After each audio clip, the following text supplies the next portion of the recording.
Hi, everyone. Let's take a look at the first section here in Chapter 7. And like I said back when we did our section on substitution in Chapter 5, I said that was probably the most important technique of Calc 2. This is probably the second most important technique. You can never move to any future class and do well if you do not keep the method of integration by parts in your toolkit for working out problems. So let's go ahead and talk about what integration by parts is. So this is section 7.1, integration by parts. So whenever we're thinking about this, I want you to go back and think about Calc 1 and how we did the product rule in Calc 1. If I say I know that functions u and v are just some function of x, so u of x and v of x, well, then I know that the product uv, according to the Calc 1 product rule, is the derivative of the first times the second plus the first times the derivative of the second. Now, if I'm trying to show where integration by parts comes from, then I'll take this product rule and I'll integrate both sides. We know that the integral of the derivative just takes me back to the original uv. On the right-hand side, I would be integrating u prime v with respect to x, and I would be integrating u v prime with respect to x. Okay, so now all I'm going to do is rearrange the terms to where I solve for this integral of u v prime dx. So I'm solving for this term, which means it's going to be, the other side is going to be uv minus this integral of v times u prime dx. I just rearranged the order of that inside of there too. I put the v first. Okay, now remember u and v were both functions of x. So if I went into there and I said, well, think about what this is equal to. I know that v prime of x, and that's the same thing as v prime of x since v is a function of x, that's the same thing as dv dx. This is the Newton notation, this is the Leibniz notation. Now with this Leibniz notation, it's easier to see that I could solve for dv and say, well, let's go ahead and multiply both sides by dx, and I can get dv is equal to v prime of x dx. Similarly over here, u prime of x, which that's exactly what u prime is the same thing as du dx. Multiply both sides by dx and you'll get the differential du is equal to u prime of x dx. So all I'm going to do is rewrite from this step to this step. That v prime of x dx, v prime dx, all of that is dv. And then the other side, the u prime dx, all of that is going to be du. So I can say the integral of u times dv is equal to u times v minus the integral of v du. This gives us an integration by parts formula to where if we can see two terms being multiplied inside of an integral, and we can call part of that integral u, and we can call the other part of it the derivative of v, or dv, then we can integrate and say, well, then the product is going to be u times whatever the antiderivative of dv is, v, minus the integral of v times the derivative of u.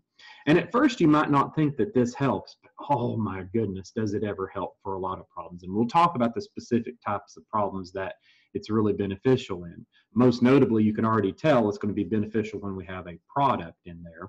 Now, this integration by parts formula, you can see over here to the side I wrote, this is the way I remember. I will never forget the integration by parts formula.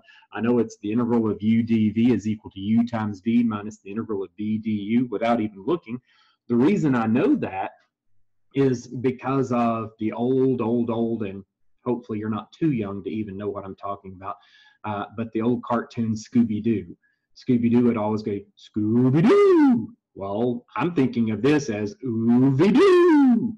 So I can say, ooh-vee-doo, u times v minus the integral of v du, ooh-vee-doo. I will never forget it, thanks to that little cartoon of Scooby-Doo. Scooby-Doo, ooh-vee-doo.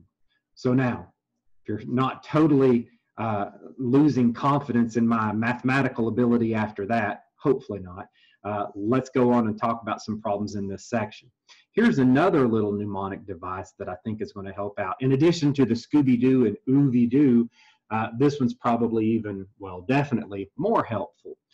I think the #1 problem I see students have in these integration by parts problems is that they lose sight of what to call U and what to call dV. And the book would just have you do trial and error on a lot of them. They say, well, try it, and then if it makes a harder integral after trying it, then you've chosen wrong. Go back and redo the problem with the other choices for U and dV. That's not wise. If you always follow my little mnemonic device here, Liotte, and this is not mentioned in your book, but I promise it's so helpful. So I'm calling this as what the helpful integration technique to help memorize what to call U and what to call dV in each problems. The best choices for U is Liotte, meaning logarithms. If you see a natural log or a log base 5 or a log base 7, log of any base in there, I guarantee you that will be the U. That takes first priority. Well, okay, what if you don't have a log? Well, the next thing you look for is an inverse trig function, inverse sine, inverse cosine, inverse secant, inverse anything. So that would be your next choice for you. Well, what if you have a log and an inverse trig function? Well, the log takes precedence, and then the inverse trig function would be your dV. What if you don't have either of those? Well, typically we always have some algebraic, and by algebraic I mean a power function of x. X squared, x cubed, x to the 4th, x to the 5th, some algebraic polynomial function of x. So that's the first 3 options. Then the next would be trigonometric, like sine, cosine, tangent, cotangent, and so forth.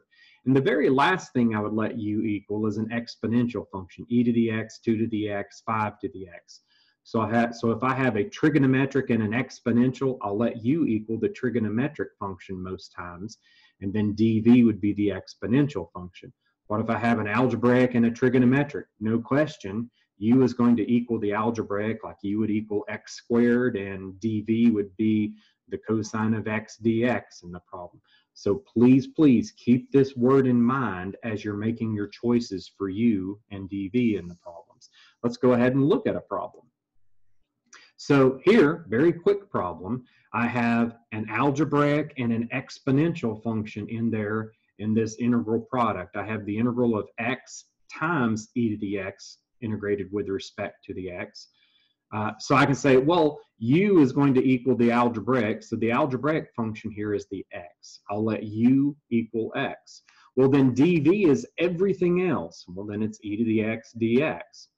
What integration by parts is going to always have you do is to take the derivative of what you call U, well, the derivative of x is 1 with respect to x, and integrate whatever you call dV. Well, the integral of e to the x with respect to x is just e to the x. So now I can come down here and say, well, then the original problem is equal to U times V, x times e to the x, minus the integral of v du. Well, v du, that's e to the x dx.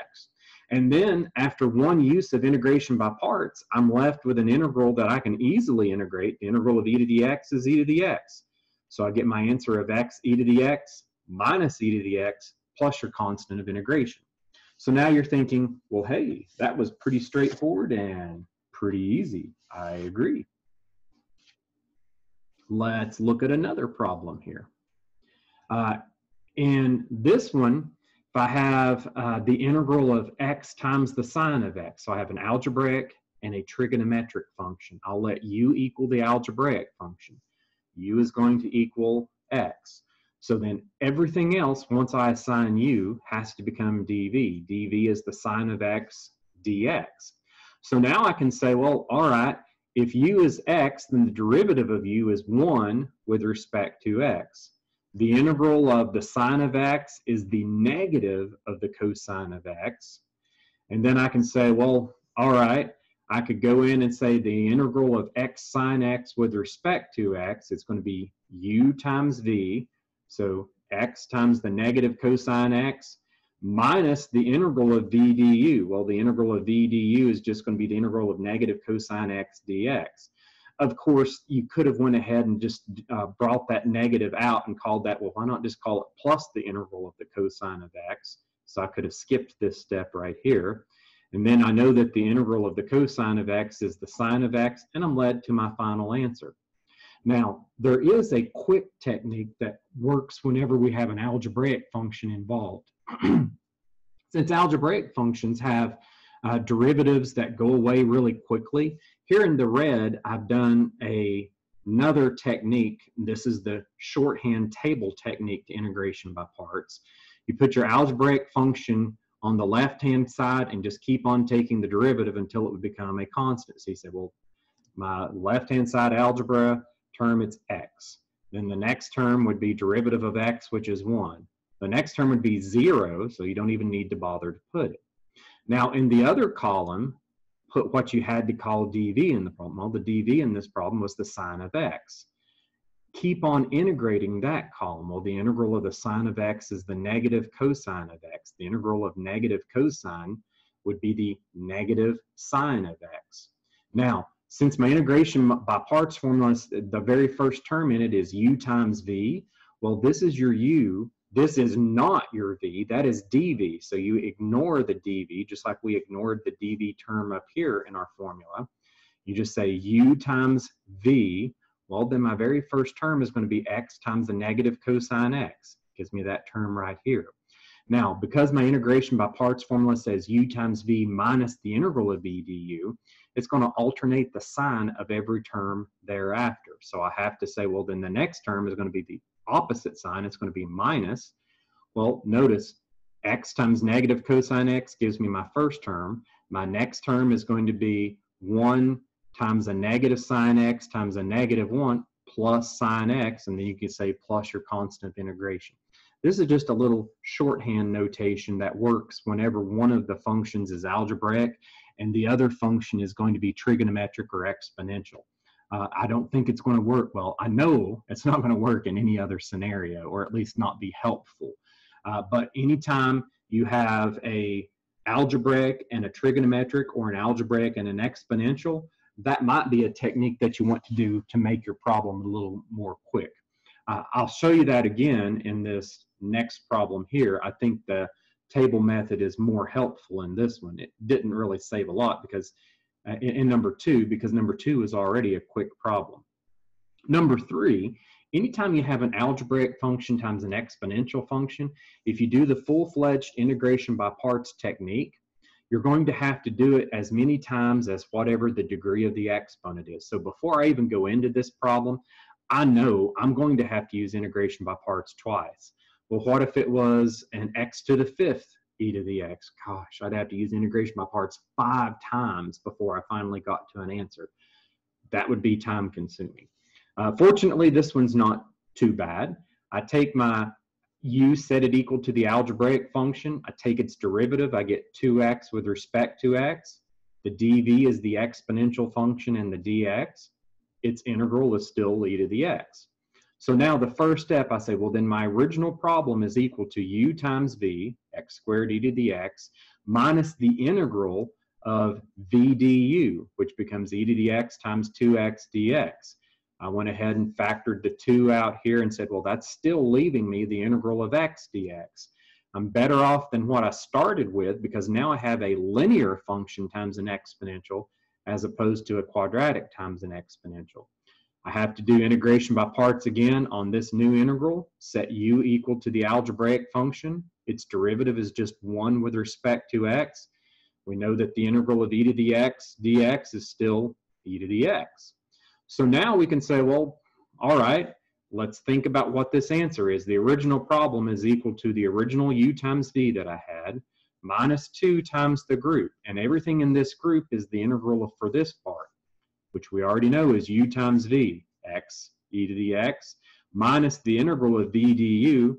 Now that's just minus the integral of e to the x dx. That we can integrate and say, well, the integral of that is just e to the x. Don't forget to distribute your 2 to both of the terms inside of that bracket. So you'll get the minus 2x e to the x and plus 2 e to the x plus c. And then if you wanted to factor your answer, you could.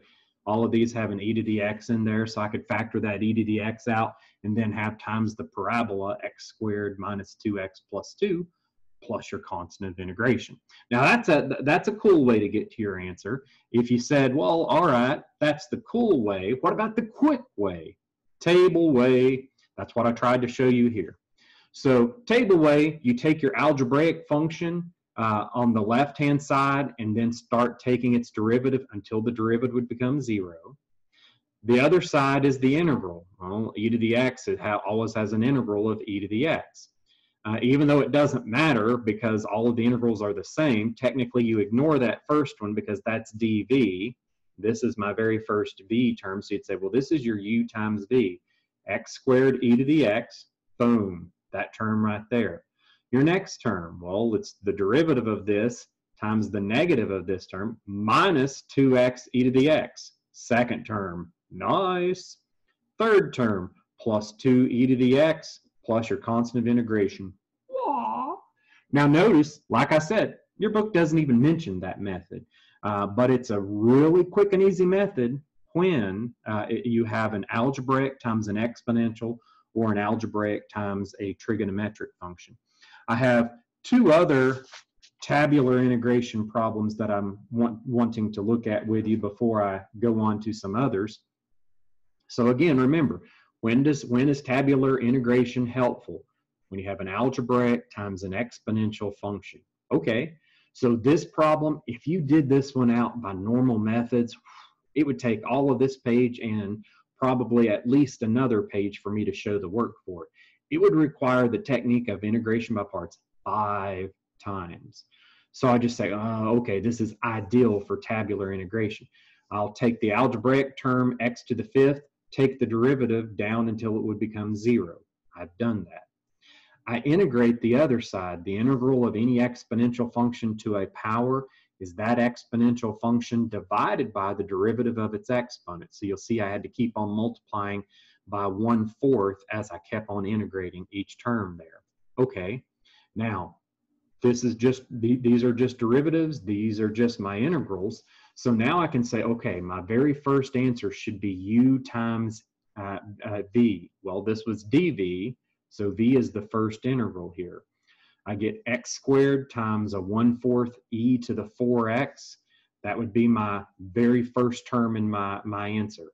Then my second term in my answer, you'd have minus 5x to the 4th times a 1/16 e to the 4x. Then I would have plus 20x cubed times 1/64 e to the 4x minus 60x squared times 1/256 e to the 4x plus 120x times 1/1024 e to the 4x, and then minus 120 times 1/4096 e to the 4x. Now, for the final answer here, I knew that I had the exponential function in all of them, so I just factored out the e to the 4x, and then I showed what your polynomial function would be with all of these terms simplified in there. Of course, that last term is just the simplified version of 120 divided by 4096 to get to that fraction minus 15/512. And please don't forget, as I almost forgot, to add your constant of integration there at the end. Now, so the problems that we've looked at thus far with this method have been when we had an algebraic times an exponential. Here's a pretty difficult problem in which we would have an algebraic times a trigonometric function, and the chain rule would cause trouble, in addition to the fact that you have the third power would require 3 uses of the full integration by parts formula. And again, a lot of people would struggle with that 5x, although you could just use substitution and factor that out in the very first step if it bugged you. But now, let's say I don't want to worry about that and I want to leave it in there. Then I can say set u equal to the algebraic function, dv equal to the trigonometric function, and of course the dx. We're going to take the derivative of the algebraic function each term. So I start with my 2x cubed, keep on taking the derivative. 6x squared, 12x to the first, 12. The next one will be 0. You take the integral of your other term. Cosine of 5x has the integral of 1/5 the sine of 5x. The integral of sine is negative cosine, so the integral of the sine of 5x is going to be negative 1/5. I already had the 1/5 out in front, so that becomes negative 1/25 cosine of 5x. I integrate again, divide by 5 again. The integral of negative cosine is negative sine. I get negative 1/25 sine of 5x. Integrate that to positive 1/625 cosine of 5x. Once you do your derivatives and your integrals, then it's very straightforward. You just say, well, what's the first term? It'd be 2x cubed times a 1/5 sine of 5x. So that's going to be 2/5 x cubed sine of 5x. That's where I got that term. Your next term, it's going to have a negative times a negative. It's going to be a positive. I'll have positive 6x squared over 25 cosine of 5x. The next term, it's going to be a negative because of this right here. You want to have minus 12x over 125 sine of 5x. Then you're going to have a minus 12 over 625 cosine of 5x. And again, I had to put my plus c down lower because I ran out of room for it. So tabular integration is only going to work with exponential, sine, and cosine when multiplying by an algebraic. Any other scenario, you might as well forget it being useful. Now, let's look at another type of problem here. For a cycle problem is whenever we have an exponential function times a trigonometric function. The problem with this one is that it's never going to simplify because of the fact that whenever you take the derivative of an exponential, it doesn't simplify. Whenever you take the derivative of a trigonometric function, it doesn't simplify. So what we're going to have to do is work around to where we get the original expression involved in our answer. And then it enables us to algebraically solve because we can get that integral on the same side and set it equal to what's on the other side. Let me show you what I mean there.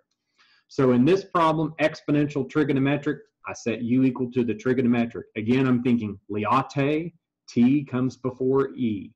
So the exponential function, the e to the 2x dx becomes my dv. I take the derivative of u, derivative of sine is cosine of x with respect to x. And then I can integrate the e to the 2x, and I can say, well, that's e to the 2x divided by 2. Now, I go down here and say, all right, then the original problem is u times v, that's the 1/2 e to the 2x sine of x, minus the integral of v du. I went ahead and factored that 1/2 out, and that left me inside the integral e to the 2x cosine of x dx. I look at what I have versus what I previously had, and I say, well, it's not any simpler. But if you just stay patient with it and say, well, just keep on going, and I bet it's going to work itself out. It's certainly not any more complicated. It's just the same level of complication. I take the derivative again, and if I let u equal the trig function to begin with, you must let u equal the trig function in the second step, or else it's not going to work out. You'll just work backwards. So I set u equal to the cosine of x. Du is the negative sine of x dx. dv has to be the e to the 2x again. And I know its integral is 1/2 e to the 2x. Okay. So I say my original problem is the original u times v I had, minus 1/2 times the group, the integral of this. Well, that's going to be u times v again. This time that's 1/2 e to the 2x cosine of x. And sorry, I did an ugly angle there. And then it would be minus the integral of v du. I noticed when I said v du, I'd have a negative on the inside. I went ahead and factored that out. I factored out the 1/2. So it becomes plus 1/2 the integral of e to the 2x sine x dx. Now, I notice that this integral here, it's the same thing as the integral on the other side. So the only thing I've done in the next step is to distribute this negative 1/2 into both terms inside of this group.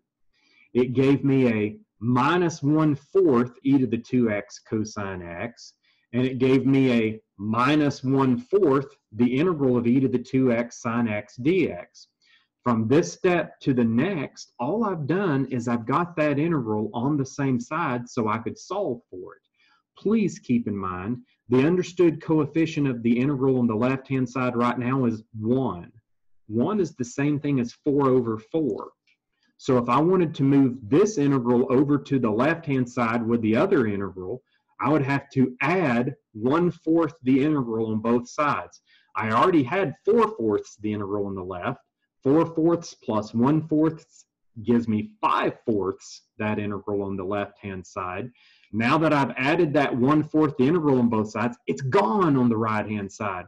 So the only thing you have are these two terms. They're still there. But now why did I put this plus a constant of integration? Because as soon as you get the integral isolated to one side, we know that the process of integration can always be off by some constant because the derivative of any constant is 0. So I had to put that plus c on the right-hand side now. When I solved for the original integral, I said, well, this is 5/4 times the original is equal to this. So the original integral would just be if I multiply both sides by 4/5. And when I multiplied both sides by 4/5, I looked at this and I said, well, okay, the common fraction between 1/2 and 1/4, I factored out a 1/4 there. 1/4 times 4/5 gave me 1/5. I also factored out the e to the 2x. When I factored out the 1/4 in the first term, 1/4 divides into 1/2 2 times, and I have the sign of x. 1/4 canceled out of the second term, just left me minus the cosine of x. Again, I factored out the e to the 2x. You don't necessarily have to worry about factoring your answers. I like to because I think it makes a nice, gorgeous answer. Achieve is not fond of factored answers. Sometimes they will not understand it and count it wrong. So particularly if you're working problems on Achieve, it's probably more wise just to stay with this form and show it multiplying 4/5 or something like that, the wimpy format of an answer. Up next here, if we look at another problem, I'm wanting to look at a definite integral. I'm wanting to integrate the natural log of x from 1 to 2. All right, well, I don't know the formula for the integral of the natural log of x, so I'll go ahead and use integration by parts on it. I know how to take the derivative of the natural log of x, so I'm going to let u equal the natural log of x. And again, remember, liate, the absolute #1 thing, no matter how many terms you have in there, that you would want to set u equal to is the natural log function, so or any log function. So u is the natural log. The only other term in there is dx, so dv has to become 1 dx. I take the derivative of the natural log of x, I get my 1 over x dx. Integral of 1 is just x. So now I can say the integral from 1 to 2 of the natural log of x dx is equal to u times v, x ln x, minus the integral of v du. Well, the integral of v du simplifies nicely because the x and the 1 over x canceled to just give me a 1. And I'll be saying, well, I'm integrating 1 with respect to x there. Now, all of this group is still evaluated from 1 to 2, so I just put it inside of a brackets and say I will eventually evaluate this when I simplify the inside from x equals 1 to x equals 2. And since everything's in terms of x, that's obviously between x equals 1 and x equals 2. Now, you integrate the second term in there, you'll get your x. So the inside is x, natural log of x, minus x. You evaluate that from 1 to 2. You'll get 2 natural log of 2 minus 2, and then minus the lower limit. When you plug in a 1, that first term disappears because the natural log of 1 is 0, but then you'll have minus 1. So we have 2 natural log of 2 minus 2, minus a negative 1, well, that becomes plus 1. So we get 2 natural log of 2 minus 2 plus 1 becomes minus 1. Final answer, and we'd want the exact answer just as that instead of a wimpy decimal approximation to that answer. Okay, now the last repeated use problem I did involved one that you could have used the tabular integration to make it much easier. Tabular integration is not going to save you in this problem. you have x squared times the natural log of x, quantity squared, integrated with respect to x. Please notice this notation, much like your sine squared, sine cubed, sine to the fifth. If you put a power here, it's understood to mean the natural log of x, the whole thing to the second power. So now, when I'm thinking about this, I can say, well, automatically the natural log has to become the u, including the power on it. Just to help take the derivative, I wrote it back in its more understandable sense as the natural log of x quantity squared. The derivative of any group to a power, the 2 comes down in front of the group to the first power, times the derivative of what's inside the group. Well, that gave me 1 over x. That's why I called this 2 natural log of x over x. And that's the derivative with respect to x. Now, my other term in there, dv has to be the algebraic function in this problem. So the x squared dx integrates to x cubed over 3.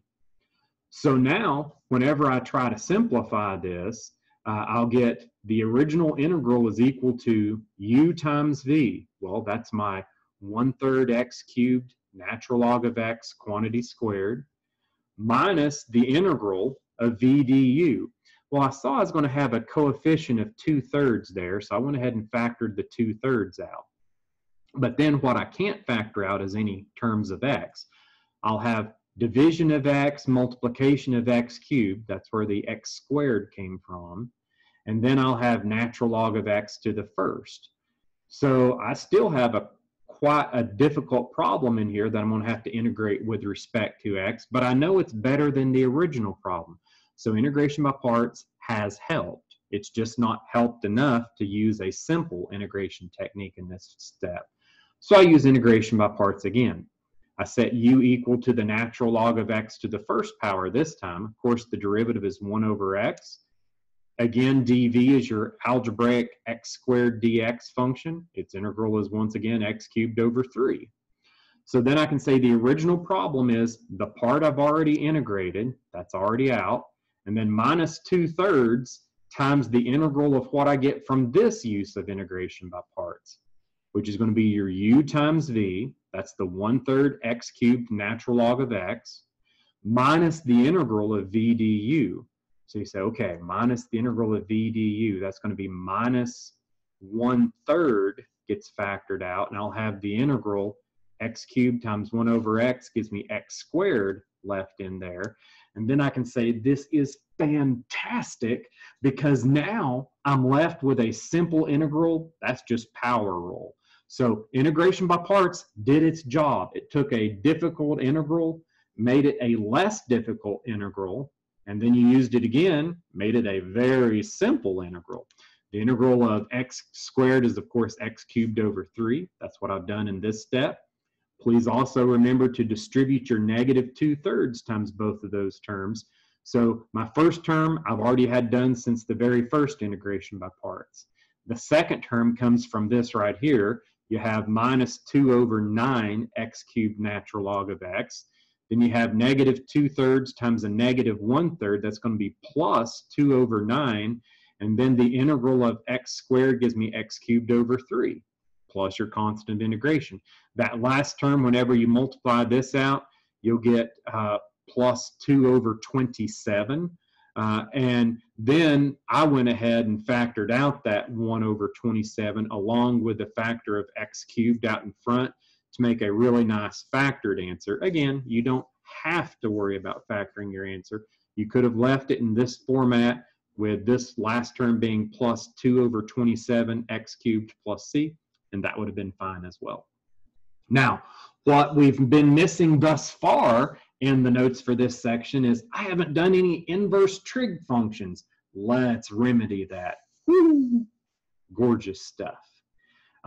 Now, if I'm looking at the integral of the inverse sine of x with respect to x, we know that the derivative of the inverse sine of x is just 1 over the square root of 1 minus x squared. But we don't know what the integral is. So integration by parts, absolutely necessary. Just like in a previous problem where I had up here, there was really no choice what to set u equal to. There's no choice here. You just have one function in there along with a dx. We'll have to let u equal the inverse sine of x. dv is going to be dx. Well, derivative inverse sine, 1 over the square root of 1 minus x squared with respect to x. The integral of 1 is just x. So now I can say then the integral of the sine of x with respect to x is equal to u times v. That's going to be x inverse sine of x. And then I have minus the integral of v du. When I multiply this by this, it's that x is just going to go up in my numerator.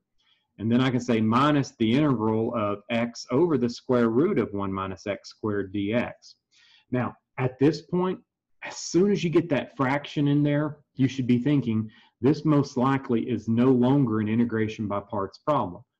Why should you be thinking that? Well, integration by parts, you have to have part of your problem u times a dv. It's more for multiplication. It's not for division. So when I see I have a division in there, and that's still not any standard easy integration formula, then I should automatically be thinking, well, let's try substitution.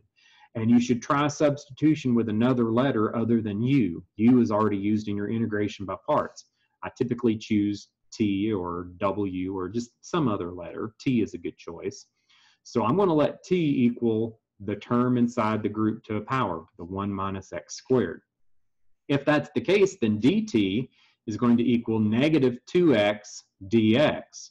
You said, well, I don't have a negative 2x dx.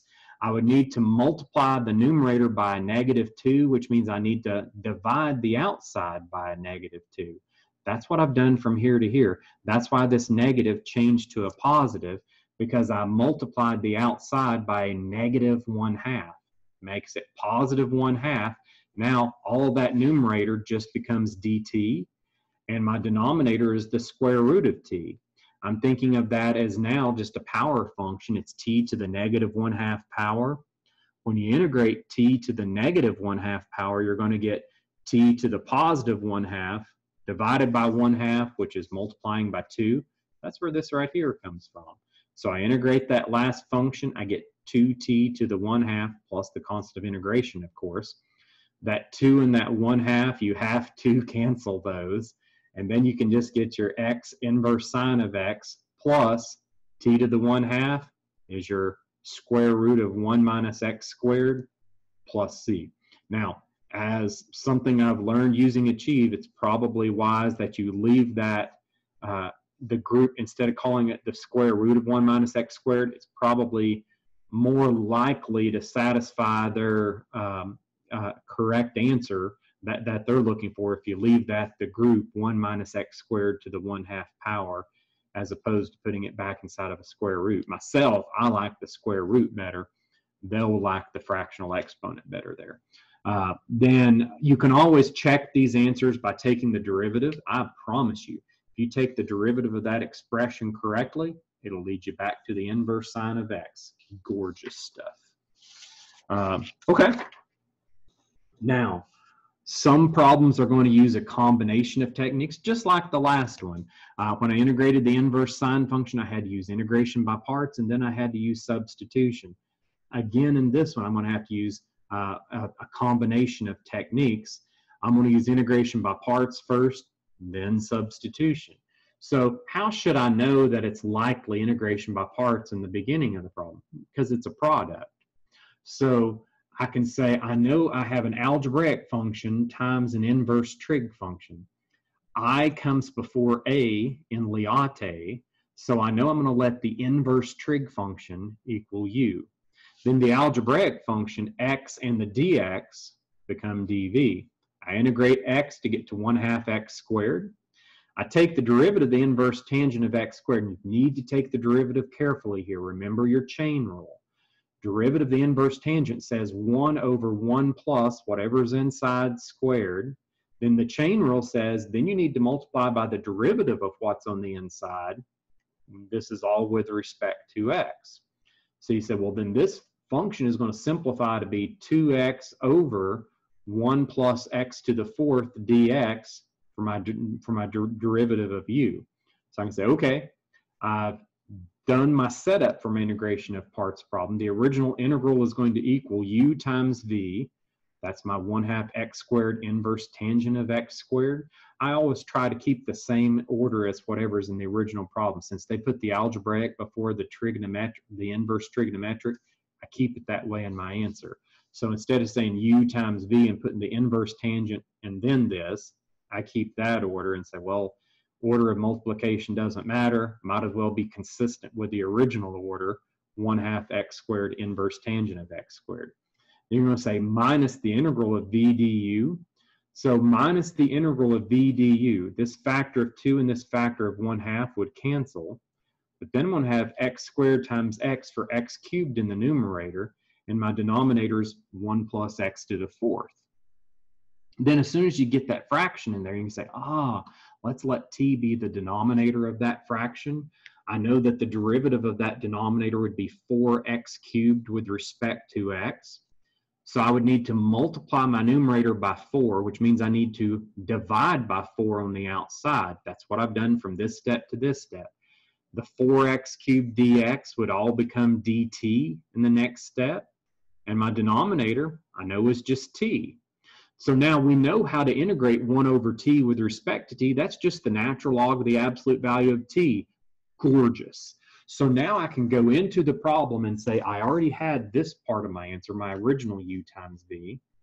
This is going to integrate to be 1/4 the natural log of t, which then becomes 1/4 the natural log of the group, 1 plus x to the 4th, plus your constant of integration.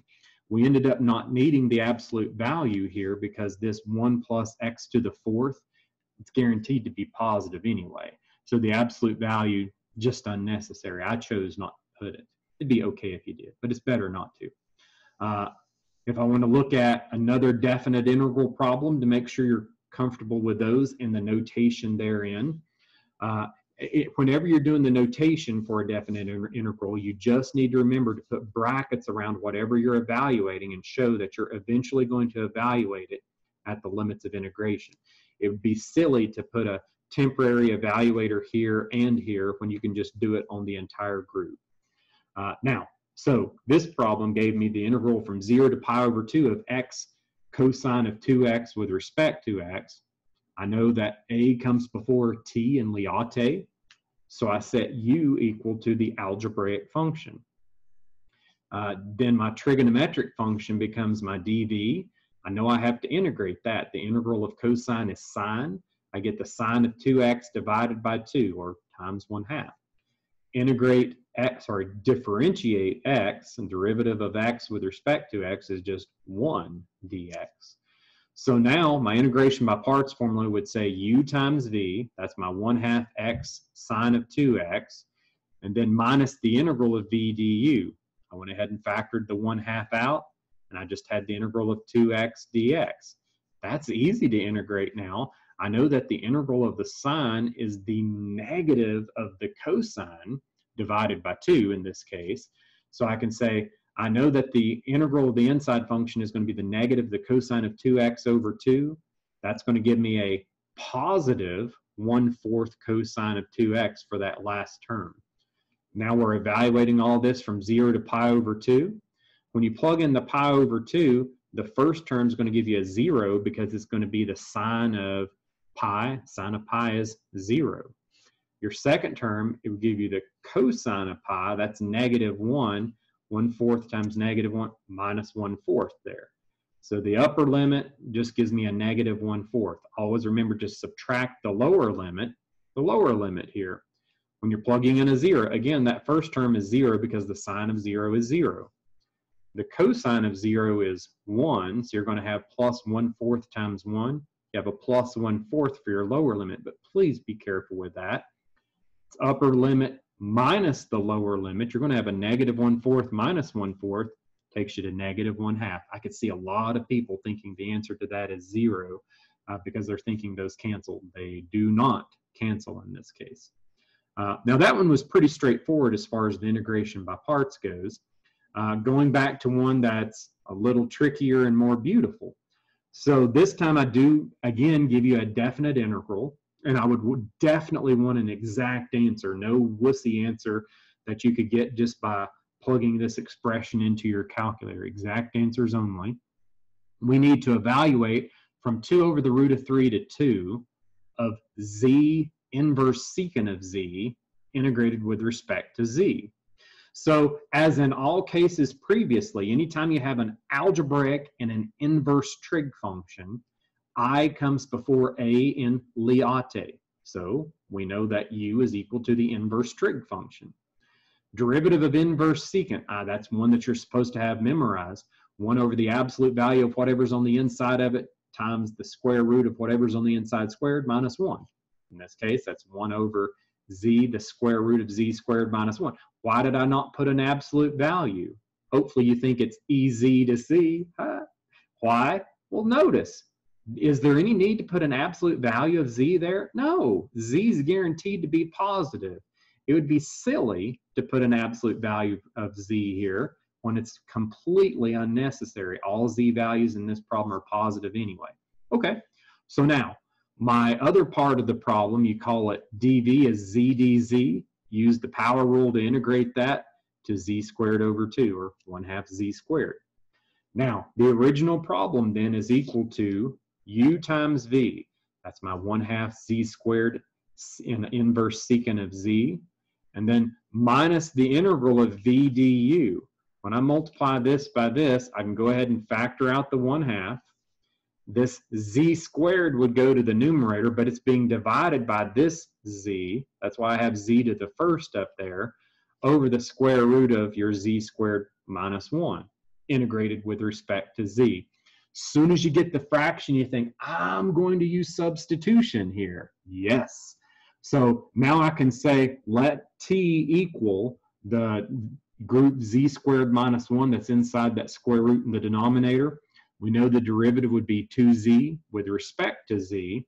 I don't have a 2z up there, but I could easily multiply the inside by 2 if I divide by 2 on the outside. That's why from this step to this step, that outside moved from minus 1/2 to minus 1/4. I had to divide by 2 on the outside so that the inside 2z dz could become dt.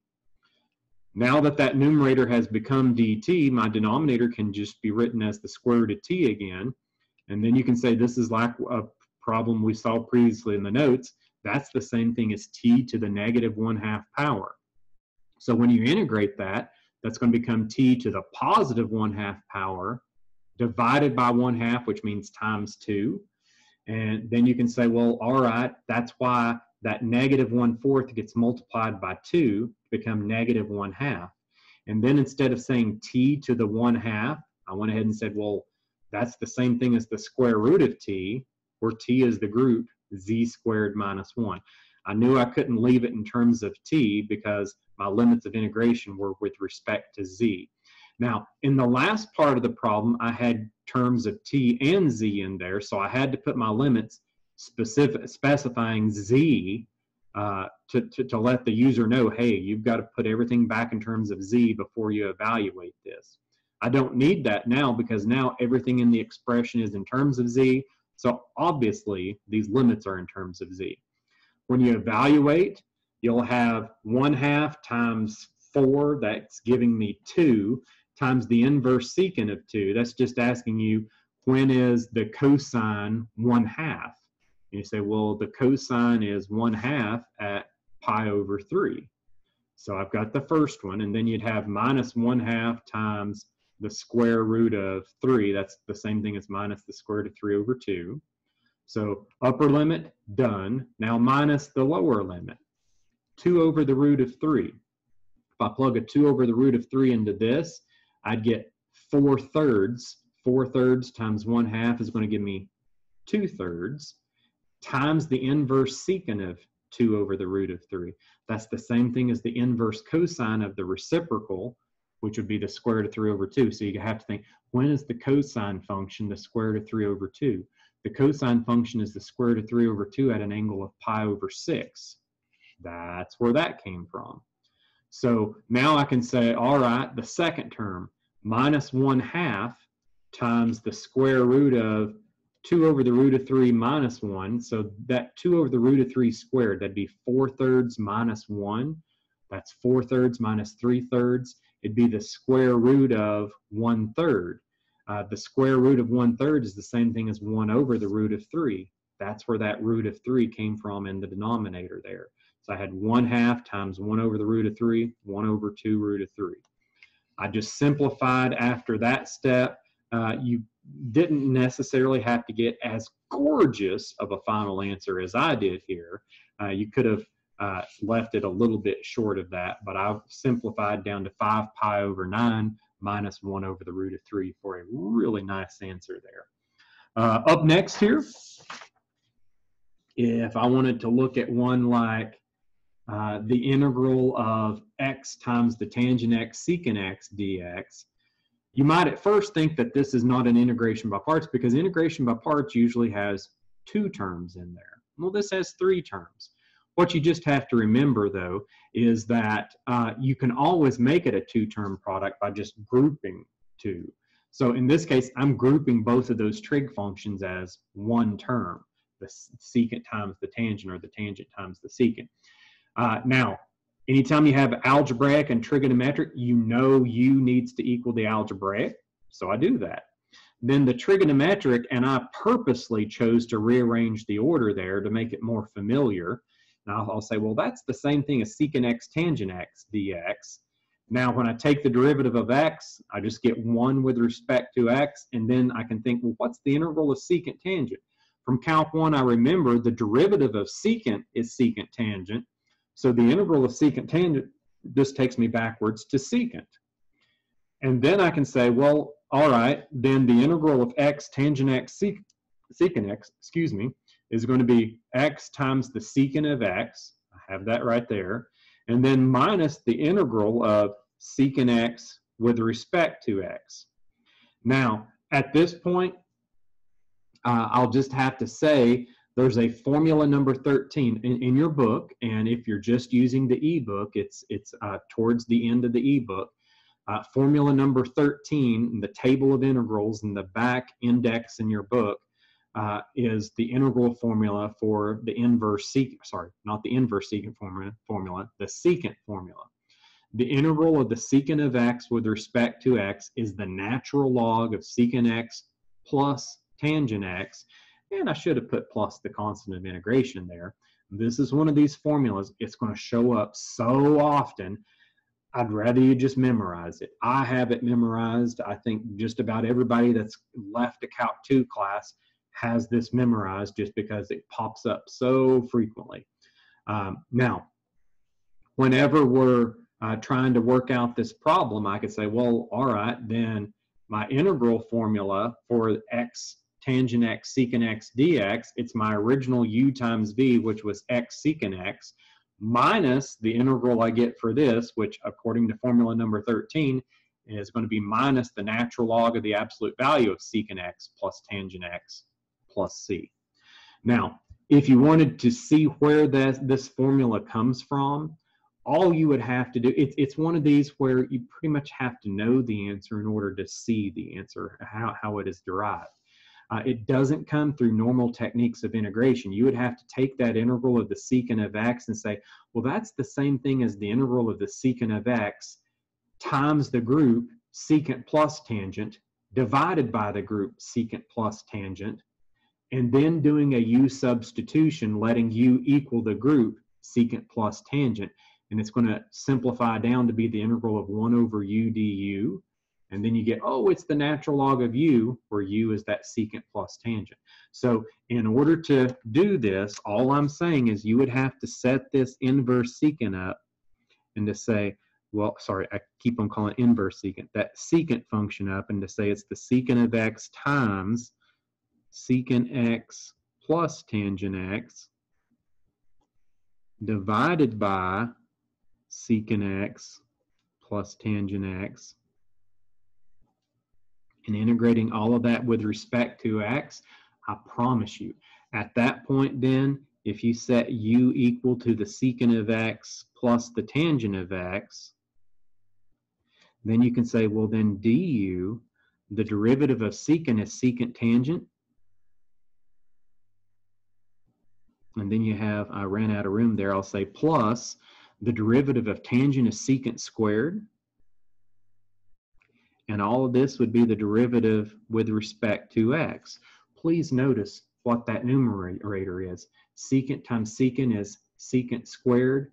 Secant times tangent is secant tangent. You say, then every bit of that numerator and the dx is du, so that would simplify to 1 over u du, which is the natural log of u, where u is this function. Gorgeous stuff. But again, it's one of those where you have to kind of know the answer before you can think to do this, to set up how the substitution works. So most of the time we just say, yep, it's just something that you have memorized. Boom, boom, know it. Now, you'll see where I've proven it by taking the derivative and having some fun there to work backwards to the original. One last cycle problem I want to look at with you. And this one, you don't have a product other than the multiplication of dx. The natural log function is the angle inside of your sine function, and I'm asking you to simplify that. So you'd say, all right, then I'll let u equal the only term in there other than the dx, which is the sine of the natural log of x. I know how to take the derivative of that. Derivative of any sine function is the cosine of that angle, and then times the derivative of that angle. Well, the derivative of the natural log of x, 1 over x. So we get the cosine of the natural log of x over x with respect to x. dv becomes my dx. The integral of 1 with respect to x is just my x here. So now I can say, all right, then this original integral is going to become u times v, x sine of the natural log of x, minus the integral of v du. Well, this x and this x cancel, but I'll still have the integral of the cosine of the natural log of x dx. Now I'm looking at what I have, and again, this is one of those cases where, wow, this didn't simplify any. But I know if I keep on going, it's going to lead me back to where I have this on the right-hand side, and I'll be able to solve it algebraically. So I use integration by parts one more time. Set u equal to the cosine. Derivative of cosine is negative sine of that angle times the derivative of the angle, 1 over x dx. dv is just my dx. The integral of 1 dx is x. So now my original problem becomes the original u times v minus the answer I get from this integral. Well, again, that's going to be u times v, x cosine of the natural log of x, minus the integral of v du. Why did I put a plus? Because I would have a negative inside the integral. Instead of minus a negative, I just said plus. The x and x will cancel, and I'll have the sine of the natural log of x dx in there. So now I look at this and I can say, all right, this is the same integral I have on the left-hand side. Let's move both of those integrals to the left. I need to understand it's a minus 1 times the integral on this right-hand side because it's inside of a group being multiplied by that minus sign. So in order to get rid of it, I would need to add 1 times the integral to both sides. I already had 1 times the integral over there, so when you add the integral again, you get 2 times the original integral is equal to the first 2 terms here plus the constant of integration. Of course, you always have to say whenever we integrate, stick in the plus c. Now, for my final answer, I can say, well, therefore, the original problem is just equal to this expression times 1/2. And you'll see I also went ahead and factored an x out of that expression just to make it the sine of the natural log of x minus the cosine of the natural log of x plus our constant integration. Gorgeous problem there, guys. So go ahead and try these problems for integration by parts. Let me know if you have any trouble. This, like I said at the beginning of this video, this is an extremely important concept, second only to the substitution technique. This is a technique you need to know if you're going to move to any further level math classes.